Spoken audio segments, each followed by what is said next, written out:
ወይኔ ዛሬ ሲምር አበዱ አርሰናሎች አበዱ ኦ ማይ ጋድ አይወስድሽም እያሉ እንግዲህ በአስፓልት ማለት ነው ዞር እያሉ ቅውጥ እያደረጉት ነው።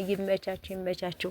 ፈለው ራሱ አብዷል ማለት ነው። ፈለው ራሱ አብዷል። ትንሽየው ታዳጊው እንዲሁ ደግሞ የበላቸው ነገር ደግሞ በጣም ነው ያሳገኝ። ይመቻችሁ ለማንኛውም እና ስለዚህ አሸንፋችኋል። እንኳን አሸነፋችሁ ደስ ብሎናል። ምክንያቱም የልፋታችሁ ውጤት ነው እንትላላችሁ ማለት ነው።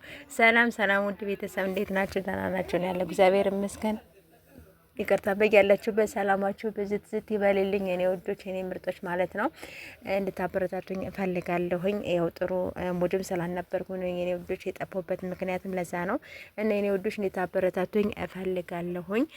አበረታቱኝ ከዚህ የበለጠ ማለት ነው። እንግዲህ ዛሬ ቡራ እንግዲህ በላቸው እንዲሁ ደግሞ የፈለው ያው ታውቁታላችሁ የፍሬም ወንድም እንግዲህ ተሰባስበው በአስፋልት ላይ ማለት ነው ቅውጥ እያደረጉ ነው እና አሸንፈዋል። እንግዲህ ምን ይደረጋል ማለት ነው። የልፋታችሁ ውጤት ነው እናንተ የሚያገኛችሁት። ልብሳችሁን አውልቃችሁ እናንተ መራሱ አልቀራችሁም። እንዴ ያርግላችሁ ብያለሁ። ሌላ ምን እላለሁ ብላችሁ ነው ጋይሶች። ይመቻችሁ። ለማንኛውም ቡራማ በቃ ይው የለም። ለማንኛውም የሚመቻችሁ የኔ ውዶች የኔ ምርጦች ማለት ነው። በጣም ደስ ይለኛል። ረቀፋ ማለት ነው። ሁላችሁም እንኳን ሳላችሁ ቡራን የምታከብሩ ሁላችሁ ማለት ነው። እና ውዶች ምርጦች ስትገቡ በላይክ ግቡ። ወይም ደግሞ አበረታቱኝ። በሌላ ቪዲዮ እንግዲህ ደግሞ በሌላም እመጣለሁ ማለት ነው። ከዚህ የበለጠ እንድታበረታቱ ሁላችሁም ፈልጋለሁ። መልካም ቆይታ ይሆንላችሁ።